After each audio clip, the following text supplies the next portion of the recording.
Canal TSF. Canal TSF. La radio sans frontières.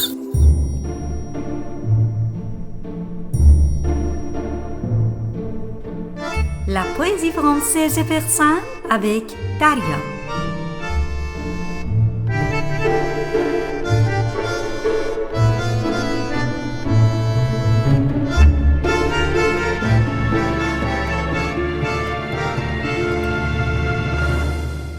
Bonjour à toutes et à tous et bienvenue dans notre émission La poésie française et persane avec Daria. Vous êtes sur Canal TSF Radio Sans Frontières, ici à Rennes, en France.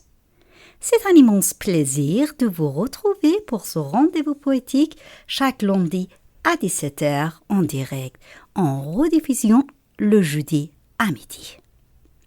Oui, ici c'est un espace de rencontre à travers les mots, un refuge littéraire. Nous sommes aujourd'hui dans le 14e épisode de la première saison. À la production, c'est moi, Daria, et à la technique, Antoine. Merci à lui. Aujourd'hui, nous allons voyager au début du XXe siècle, dans l'enfer des tranchées, là où la poésie a dû se faire courte pour survivre. Nous allons le faire avec Julien Vauquence. C'est un poète français né à la fin du XIXe siècle, ce qui le rend unique. C'est qu'il a introduit le haïku, ce petit poème japonais en 3 vers, dans la littérature française pour raconter l'atrocité de la Première Guerre mondiale. Mais avant de parler des haïkus de Julien Vauquence, il est impossible de rester silencieux sur ce qui se passe en Iran en ce moment. Depuis le 28 décembre, des manifestations ont commencé. Les gens sont sortis dans les rues pour demander leur liberté et protéger leur dignité humaine. En protestant pacifiquement contre la situation difficile. Mais le gouvernement a coupé Internet et les téléphones pour que le monde ne voit pas ce qui se passe. Et il a répondu aux manifestations par une violence terrible. Au moins des dizaines de milliers de personnes ont été tuées. Environ des centaines de milliers de personnes ont été blessées et des dizaines de milliers de personnes ont été arrêtées. C'est pour ça que toutes les familles sont en deuil. Aujourd'hui, la loi martiale est appliquée dans toutes les villes et à cause de ça, l'atmosphère est remplie de peur.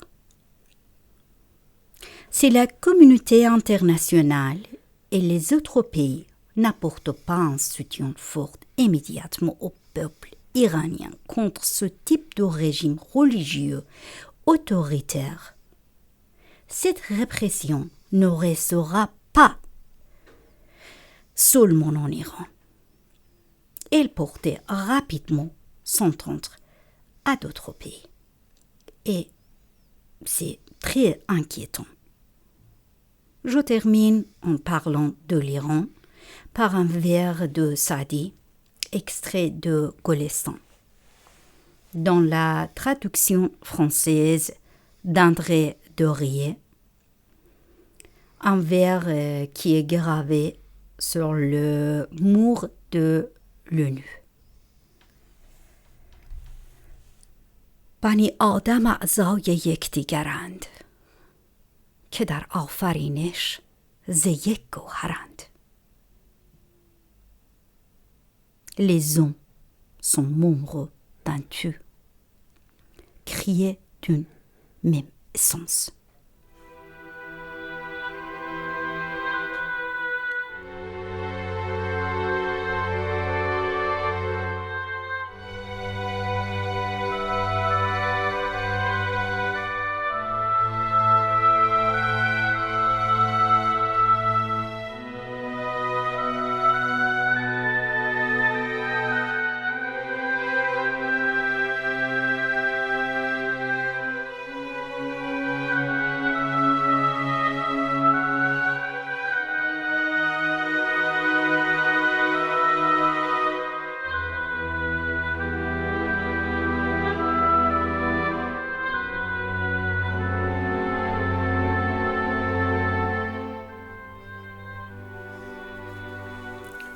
De toute façon, que nous croyons, la littérature est un témoignage universel.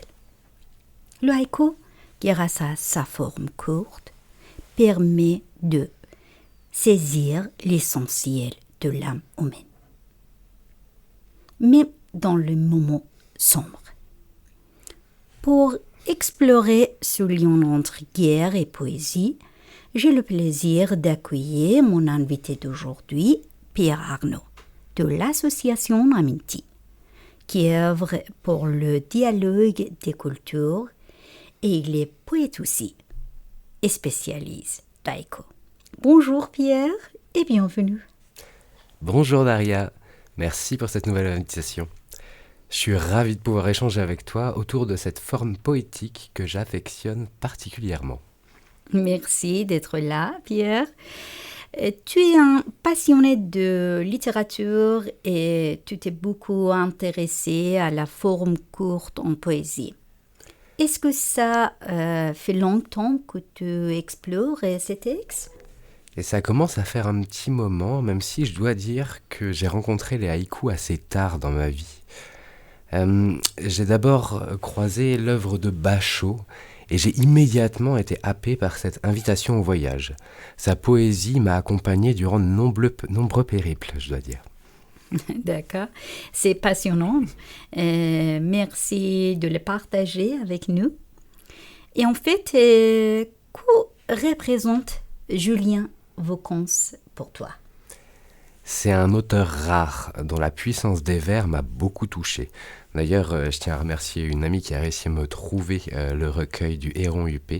Donc merci beaucoup à Louise, sans qui j'aurais pas eu accès à ça. Et je trouve qu'on ne peut pas rester insensible à ce témoignage d'une époque vraiment terrible. Et que cette œuvre, elle est intemporelle et mérite vraiment d'être redécouverte.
Julien Vaucons, de son vrai nom Joseph Seguin, est un poète français au début du XXe siècle.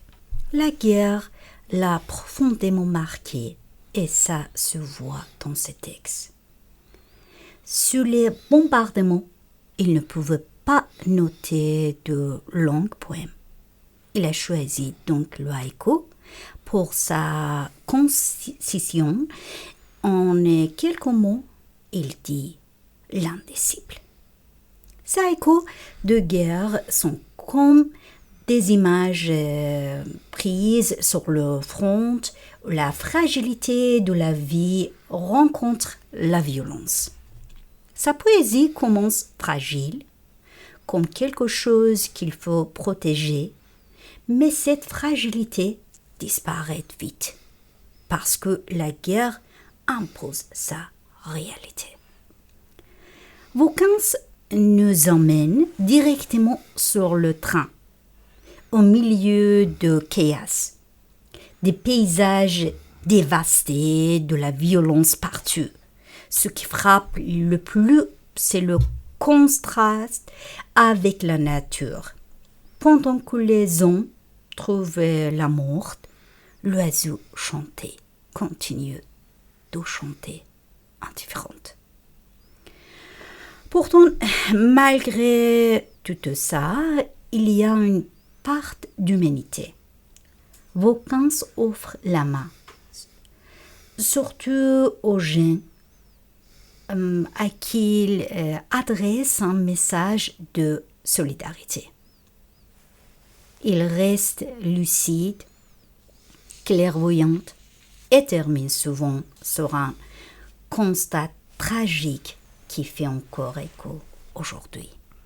Et cette pluie qui tombe à la fin, c'est comme un lien entre l'homme et la terre, comme si elle emportait avec elle la mémoire de la guerre.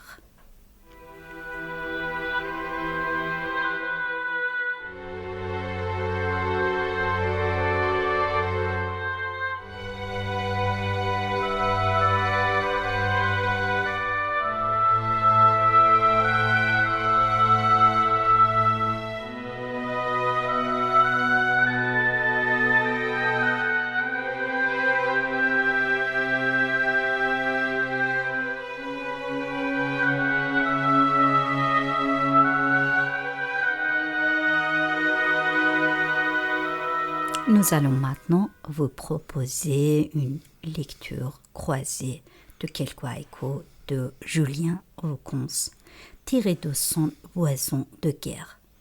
Avec ma traduction en persan, Pierre et moi allons les réciter ensemble en musique avec les superbes compositions de Dominique Pin diffusées par le studio Résonance de Patrimoine.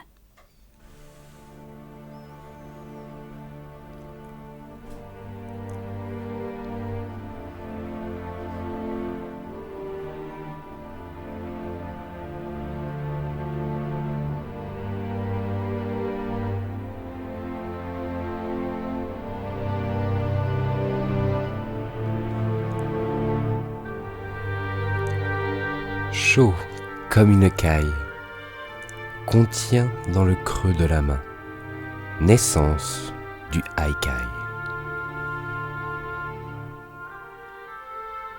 گرم چون بلدرچینی در کف دست. تولد هایکو.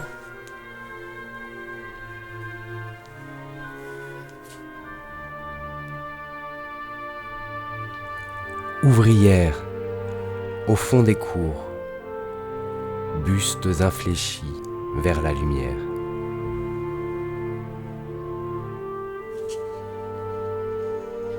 زنان کارگر در انتهای حیات، نیم تنه هایی خمیده رو به نور.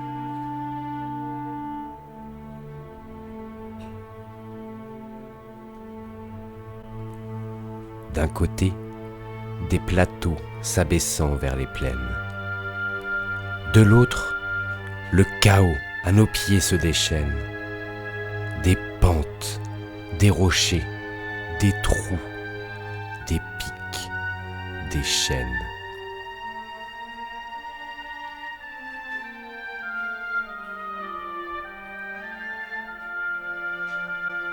یک سو فلات هایی که به دشت میرسند، سوی دیگر آشوبی که زیر پایمان میخروشد. شیب ها، صخره ها، دره ها، قله ها، فرشته کوه ها.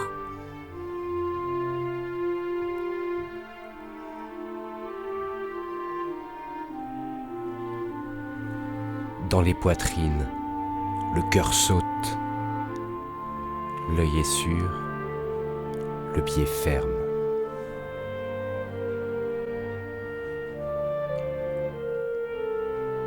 قلب ها در سینه می تپند، چشمی هوشیار، پاها استوار.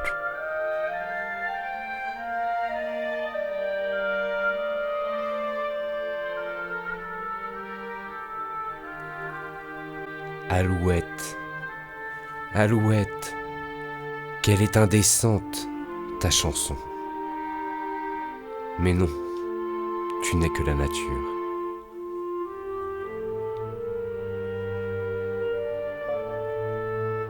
چکاوک ای چکاوک چه بی پرواز آوازد. اما نه، تو خود طبیعتی.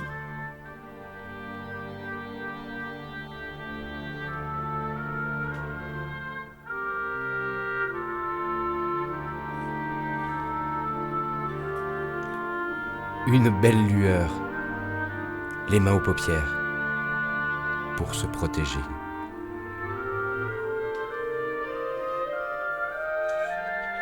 تلالویی زیبا، دستها سایبان پلک ها، پناهی برای چشم.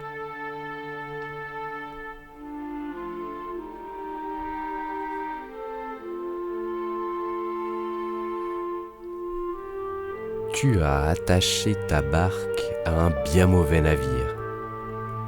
Si tu veux, voguons ensemble, tout de même.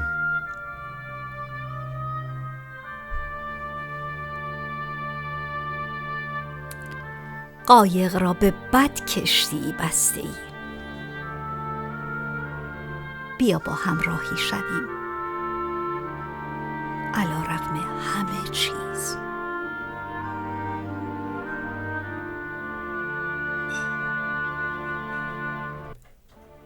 Et c'est à toi que je dédie, avec ma tendresse d'aîné, ces souvenirs de nos tourments.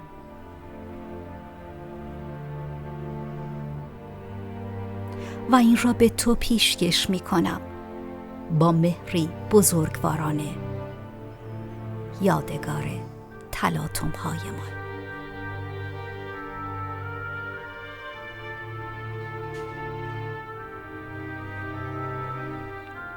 Jeunesse, grave et réfléchie, pour avoir, merveilleux prodige, connu la mort avant la vie.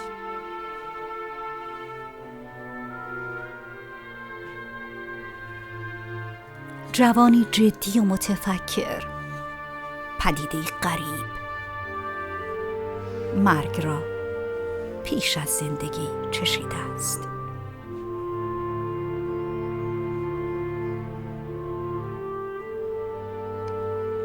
La pluie, fine et froide, en cinglantes rafales, pénètre nos os et nos âmes et les moelles de la terre.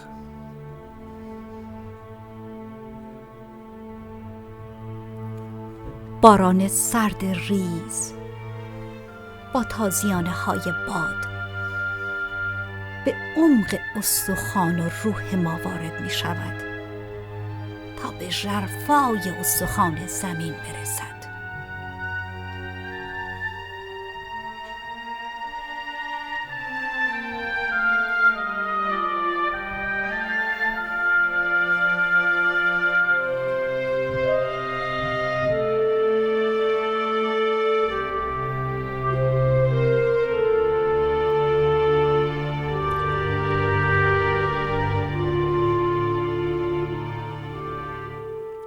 C'est frappant de voir à quel point quelques vers seulement peuvent porter une telle charge émotionnelle.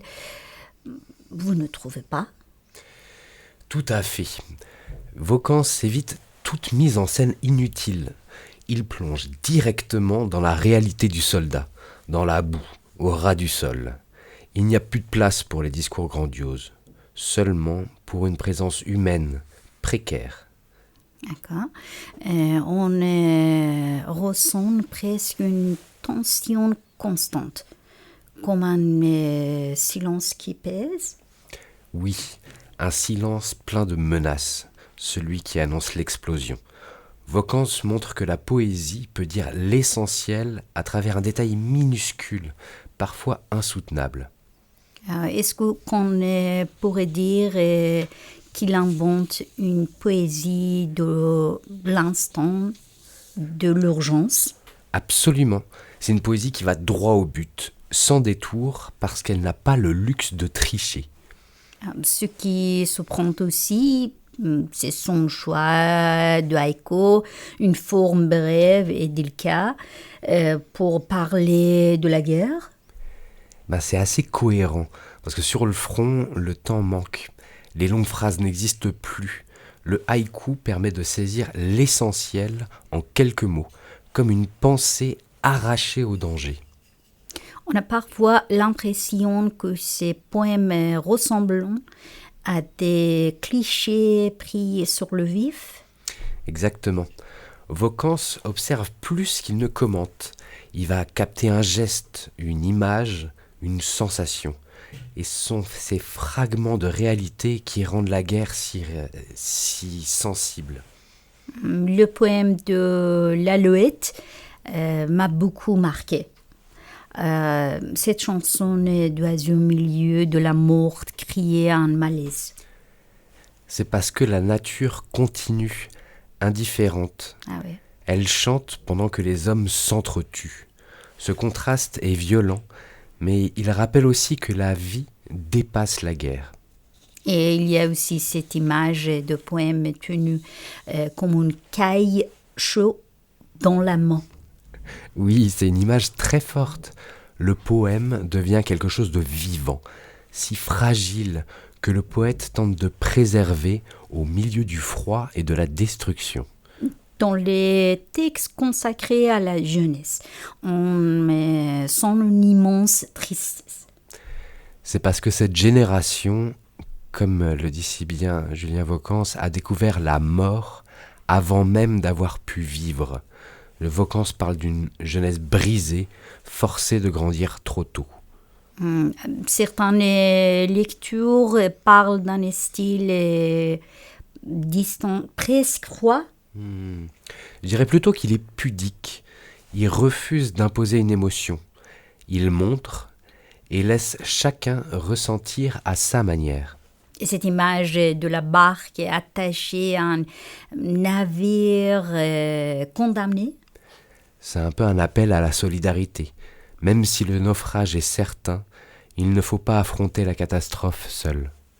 D'un point de vue formel, c'est dur d'écrire comme ça en français. Oui, c'est une véritable épreuve. Réduire une sensation physique ou une scène de guerre à quelques mots demande une précision extrême.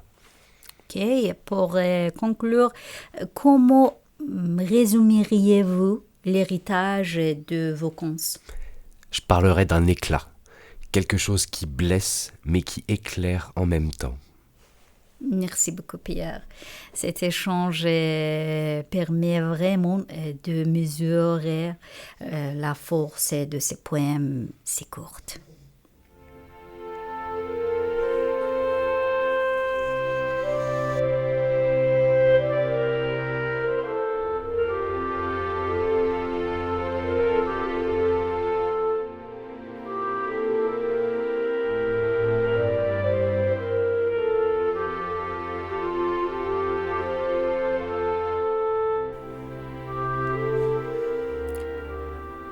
En fait, on peut dire que Julien Vocance n'est pas seulement un poète de la guerre.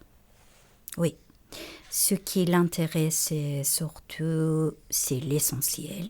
Avec ses haïkus, il montre que quand toute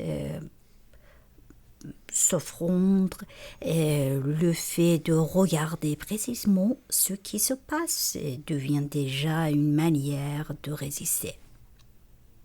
Il fait le lien entre une forme très ancienne, venue du Japon, et la violence du monde européen moderne.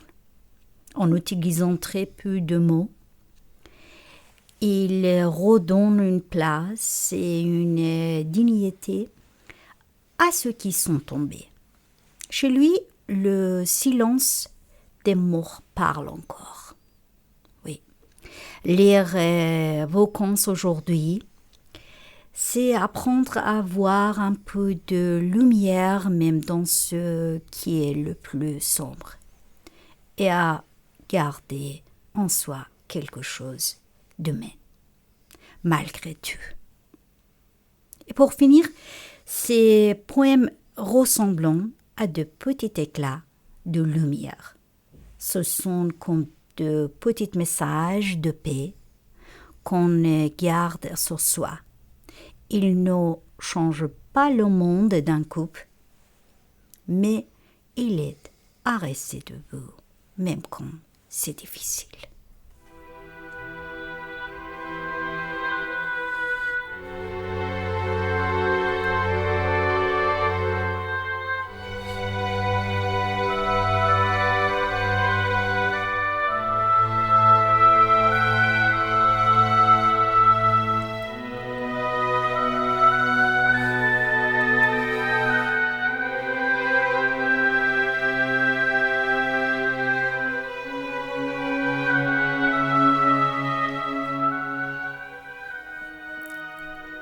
Chers amoureux de la poésie, nous arrivons à la fin de cette émission consacrée aux haïkus, et plus particulièrement à l'œuvre de Julien Vaucons.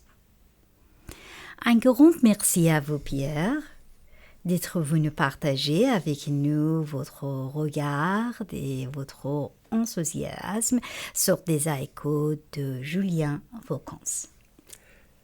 Et merci à toi, Daria, d'avoir offert cet espace pour rendre hommage à un grand poète de l'humanisme. Merci.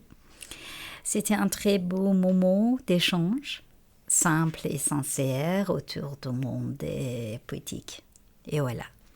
En fait, il faut dire qu'en écoutant ces voisins de guerre, mon cœur reste tourné vers l'Iran encore fois.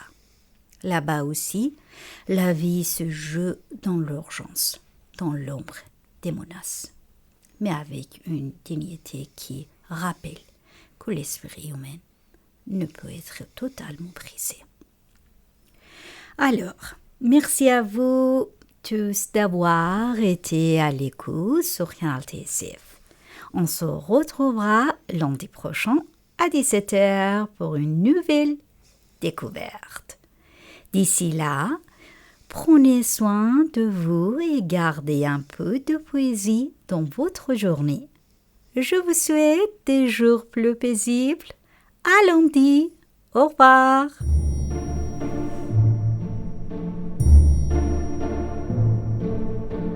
La poésie française et persane avec Daria.